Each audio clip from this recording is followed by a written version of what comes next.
8:46 p.m. The 47th floor is silent. Elias, a 40-year-old single dad working the late maintenance shift, pushes open a boardroom door to fix a flickering light. He freezes. At the far end of the darkened room, a 35-year-old billionaire CEO sits alone. Her laptop glows, but she isn't working. She is weeping, the deep, broken sob of someone who has been strong for too long.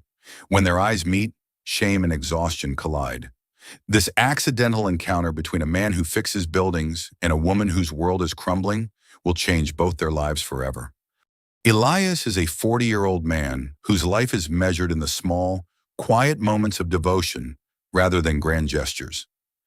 5 years ago, his world was shattered into a million jagged pieces when his wife, Sarah, passed away after a long and grueling battle with an aggressive illness. That loss left him as the sole anchor for their daughter, Maya, who was just 4 at the time.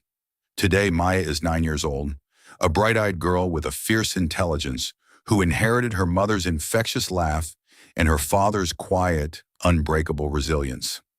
Elias works as a senior maintenance technician for one of the largest and most prestigious commercial skyscrapers in the heart of the city.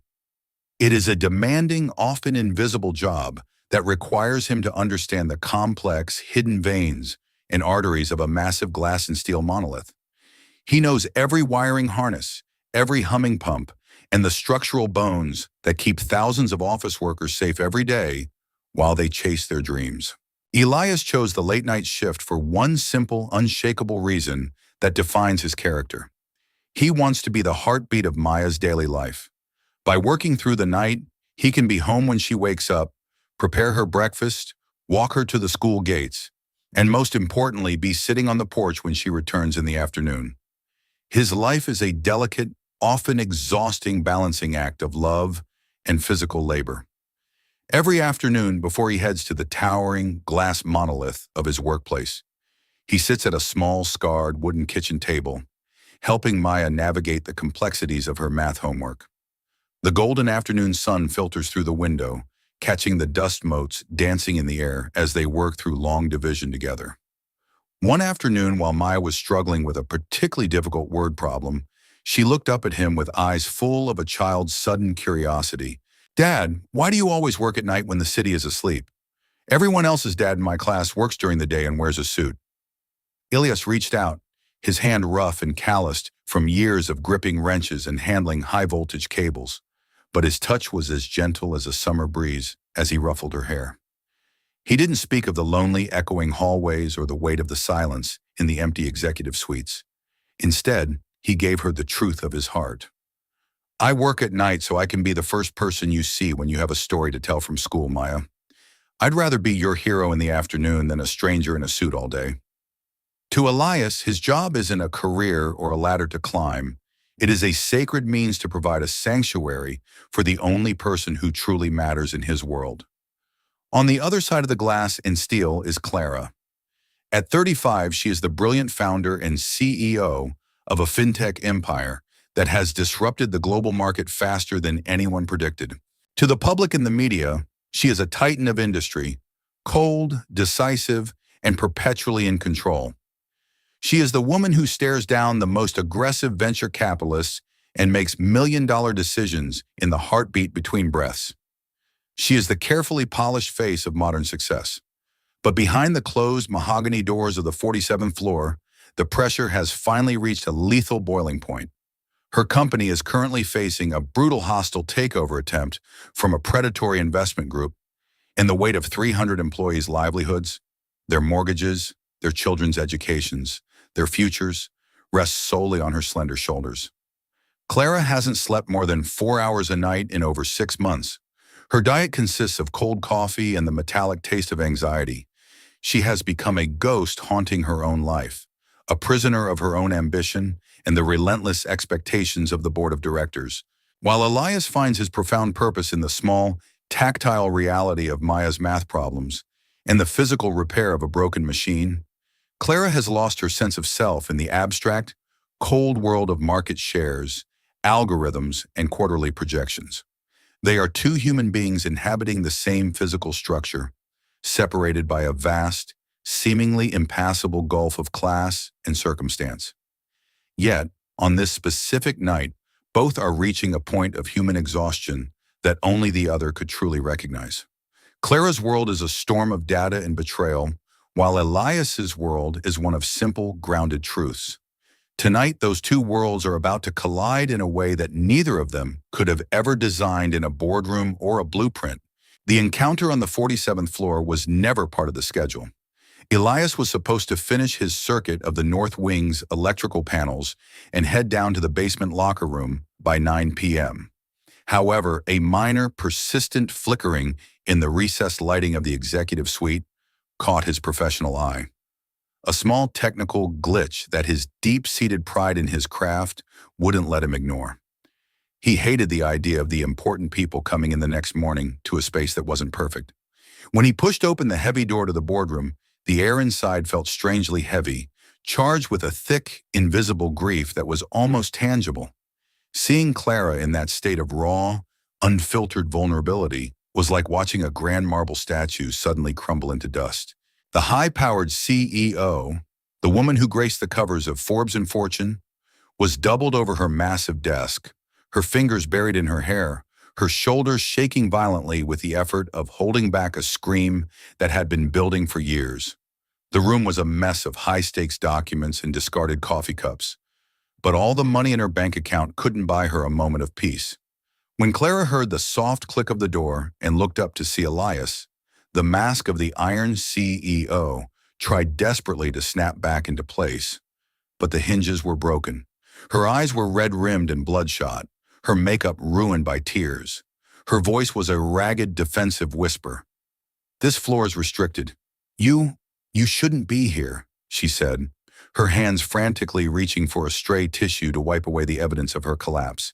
She tried to project the authority that usually made men tremble, but her voice betrayed her, cracking under the unbearable weight of her current reality.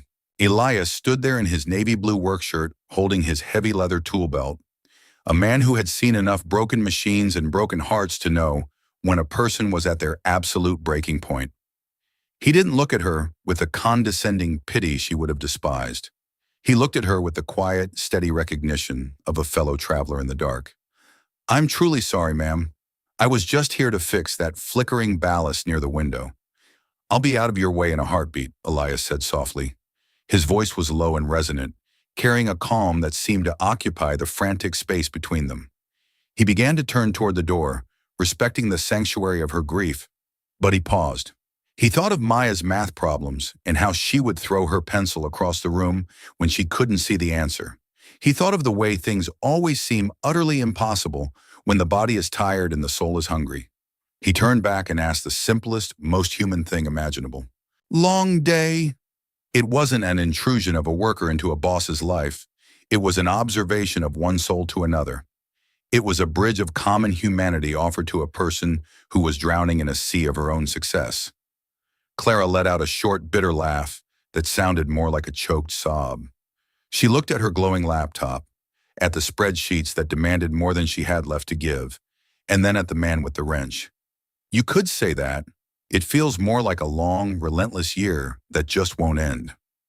For the first time in months, perhaps years, Clara didn't feel the suffocating need to perform. There was something about Elias, his calm, unhurried presence, the faint smell of industrial oil and fresh sawdust that clung to his uniform, the way he stood with a grounded stability that suggested he knew exactly who he was. It made her feel inexplicably safe.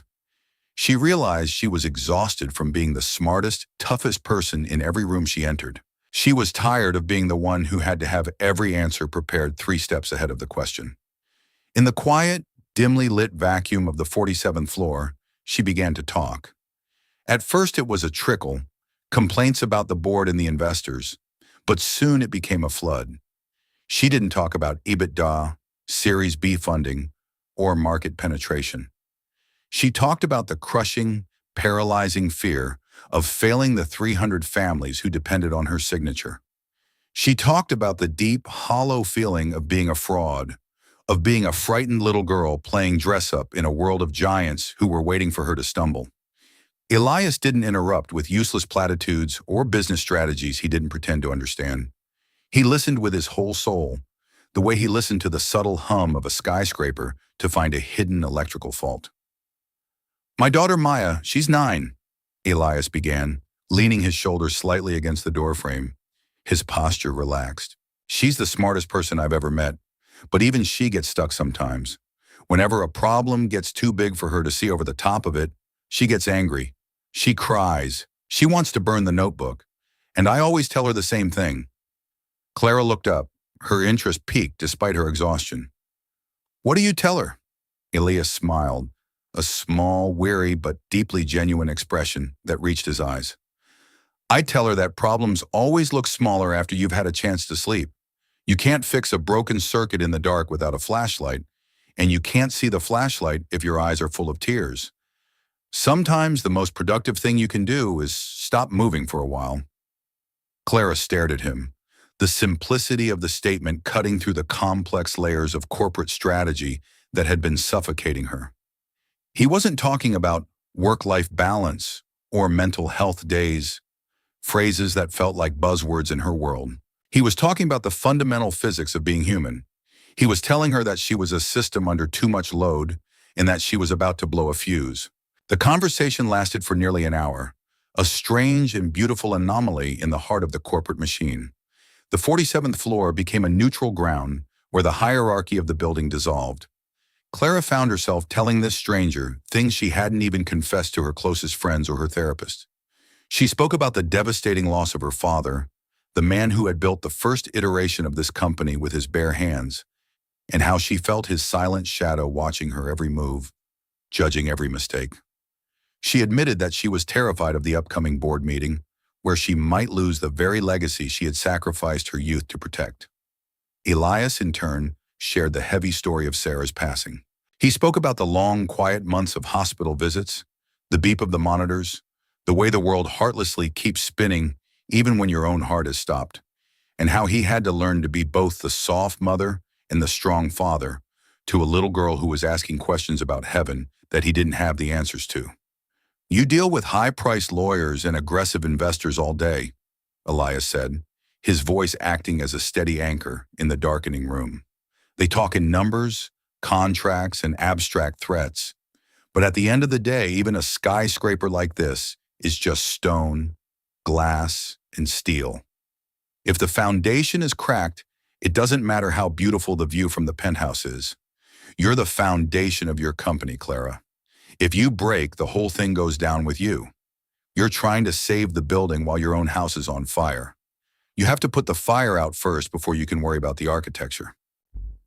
This simple manual labor logic hit Clara harder than any high-priced consultant's multi-million-dollar report ever had. She realized that she had been treating her own mind and body like a machine that didn't require maintenance or fuel. She had been ignoring the red check engine light of her soul for years, thinking she could outrun the failure. Elias's perspective was so profoundly grounded, so undeniably human, that it stripped away the layers of jargon she had used to hide her exhaustion. They talked about the difference between being busy and being effective. Elias explained how he could spend 10 hours trying to force a rusted pipe to fit into a joint, or he could take 10 minutes to figure out why it didn't fit in the first place. "Force is for people who don't understand how the system works," he said quietly, his eyes focused on the city lights below. "Leverage is for people who do. And right now, Clara, you're trying to force the whole world to move. You need to find your leverage." The emotional peak of the conversation came when Clara, her voice small and tentative, asked him if he was ever truly afraid. Elias looked out the window at the distant, flickering city lights, a landscape he knew from the rooftops down to the sewers. "Every single day," he admitted without hesitation, "I'm afraid I'm not doing enough for Maya. I'm afraid I'll get hurt on a high-voltage line and she'll have no one left. But I've learned that fear is just a signal, like a low-voltage warning on a control panel. It tells you where you need to pay attention. It shouldn't be the thing that's actually driving the car. If fear is driving, you're going to crash." By the time Elias had to finish his rounds to avoid suspicion from the night security, the entire atmosphere in the boardroom had undergone a profound shift. The cold, sterile blue light of the laptop seemed less oppressive, and the shadows in the corners felt less like predators. Clara felt a lightness in her chest, a physical loosening of the knot that had been tied there for months. She stood up, smoothing her skirt, and walked Elias to the heavy door. "You helped more than you can possibly know, Elias. I don't even know your last name, and yet you've seen more of me tonight than my board of directors has in 5 years." Elias just smiled, his face crinkling at the corners, and adjusted the heavy weight of his tool belt. "Just Elias is fine, ma'am. I'm just the guy who keeps the lights on and the water running. You're the one who has to decide what to do with the light once it's shining." As he walked down the long, plushly carpeted hallway, his heavy work boots making a rhythmic, solid sound against the floor, Clara stood in the doorway and watched him. She realized that she had just received the most valuable piece of executive consulting in her entire career from a man who made $40 an hour and wore a name tag. She went back to her desk, but she didn't open the spreadsheets. She didn't check the latest stock prices. She slowly closed her laptop, walked over to the wide window, and for the first time in a year, she just stood there and breathed, watching the city breathe with her. The weeks following that late-night encounter were a fascinating study in corporate and personal transformation. Clara began to implement what her staff secretly started calling Elias's logic into the very heart of the boardroom. She started delegating significant authority to her vice presidents, finally realizing that trying to micromanage every single circuit in the company was the fastest way to blow a major fuse. She began ending all meetings at a strict 6 p.m., insisting, to the shock of the workaholic culture, that her team go home to their families and their lives. She realized that a rested, happy team was infinitely more creative, loyal, and efficient than an exhausted, resentful one. She stopped trying to force the hostile merger negotiations through sheer willpower and started looking for the leverage. She became radically transparent with her staff, calling an all-hands meeting where she admitted that the company was facing monumental challenges, but expressed her absolute, unshakable faith in their collective ability to solve them together. She wasn't just a boss anymore. She was becoming a leader who understood the foundation. The investors in the predatory group were confused at first. They saw a CEO who was no longer frantic, who took her weekends off, and who spent more time listening to her employees than talking over them. They thought her softness meant she was giving up, that she was ready to surrender. But they were wrong. Clara's newfound mental clarity allowed her to identify a massive, arrogant oversight in the predatory group's takeover plan, a tiny legal lever hidden in their own bylaws that allowed her to block the move and secure the company's independence for another decade. She won the battle not by working 20 hours a day, but by working with a clearer head and a steadier heart. She had repaired her own foundation, and the building stood stronger because of it. Meanwhile, Elias continued his life with the same quiet, unassuming dignity he had always possessed. He still worked the night shift, still helped Maya with her math homework, and still carried the heavy weight of his responsibilities with a steady, reliable hand. One Saturday afternoon, as they sat on a sun-drenched bench in a small neighborhood park eating slices of greasy pepperoni pizza, Maya looked at him with a knowing squint. "You seem happy lately, Dad. You're not sighing as much when you put on your boots. Did you fix a really big problem at the building? Like a giant robot or a broken elevator?" Elias laughed, the sound warm and full, as he took a bite of his pizza. "Something like that, Maya. I helped someone realize that the lights were already on. They just had their eyes closed because they were too tired to look." The father motif in Elias's life became his greatest hidden strength. He realized that the skills he used every day to raise a headstrong daughter, unwavering patience, deep empathy, and the setting of clear, healthy boundaries, were the exact same skills needed to navigate any complex human system, whether it was a family or a billion-dollar corporation. He wasn't just a technician anymore. He was an architect of human stability.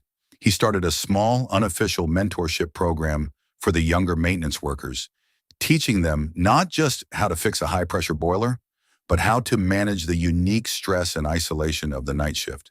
He became the dad of the maintenance department, the one people went to when their own foundations were feeling shaky. He didn't seek out power or recognition. Yet he found himself becoming one of the most respected and influential people in the entire skyscraper. The mini-climax of this period occurred during the final, high-stakes board meeting regarding the takeover. The opposing side's lawyers were aggressive and rude, trying to provoke Clara into an emotional, erratic response that would prove she was unfit to lead. But Clara just sat there, her hands folded calmly on the mahogany table, looking almost immovable, reminiscent of the way Elias had stood in the boardroom that night. When it was finally her turn to speak, she didn't use corporate jargon or empty buzzwords. She spoke about the inherent value of the people inside the building and the long-term stability of the company's human foundation. She spoke with such grounded, quiet authority that the predatory group realized they couldn't break her spirit. They withdrew their bid within the hour. The company was safe. As Clara walked out of the conference room, she didn't call her lawyer or her publicist. She went to the 47th floor balcony, looked down at the sprawling city, and whispered a silent, heartfelt thank you to the man who was likely at home right then, helping a 9-year-old girl understand fractions. 1 year later, the company had not only survived the storm, but had become a global model for corporate wellness and sustainable ethical growth. Clara was no longer the Iron CEO. She was known in the press as the Human CEO. She had completely restructured the company's headquarters to include a top-tier childcare center, a quiet garden for meditation, and a 24-hour support line for employees facing personal crises. She had realized the ultimate truth of Elias's lesson. The most valuable asset in any building isn't the proprietary technology or the designer furniture. It's the people who keep the heart of the machine beating every day.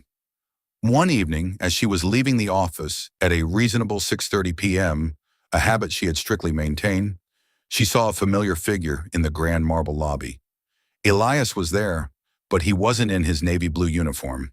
He was wearing a clean, simple, light blue button-down shirt and holding the hand of a young girl who was looking around at the soaring, art-filled lobby with wide, curious eyes.